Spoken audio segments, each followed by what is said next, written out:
வெளிநாட்டு நிதி பங்களிப்பு ஒழுங்குமுறை திருத்த மசோதா நாடாளுமன்ற கூட்டுக்குழுவுக்கு அனுப்பி வைக்கப்பட்டு உள்ளது.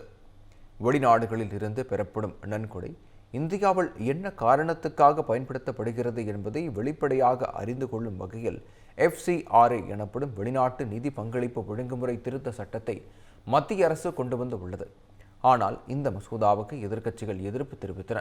இம்மசோதாவை நாடாளுமன்ற கூட்டுக்குழுவுக்கு அனுப்பும் தீர்மானம் மாநிலங்களவையில் நிறைவேறியதை அடுத்து நாடாளுமன்ற கூட்டுக்குழுவின் ஆய்வுக்கு அனுப்பி வைக்கப்பட்டு உள்ளது.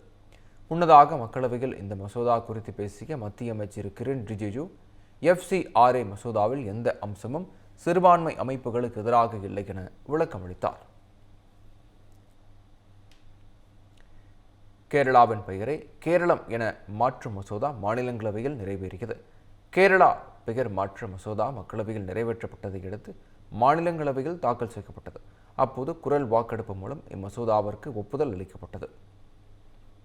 அரசியல் அமைப்பின் 3வது பிரிவின்படி கேரள மாநிலத்தின் பெயரை கேரளம் என மாற்றுவதன் மூலம் அரசியல் அமைப்பின் முதல் அட்டவணையில் திருத்தங்கள் மேற்கொள்ளப்படும்.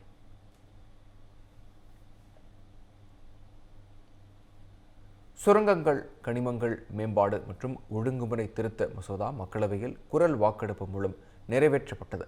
கனிம வளங்கள் மற்றும் கனிம வளம் உள்ளிட்ட நிலப்பகுதிகள் மீது மாநில அரசுகள் கூடுதல் வரி விதிக்கவும், செஸ் அல்லது இதர கட்டணங்களை விதிக்கவும் இந்த மசோதா தடை விதிக்கிறது.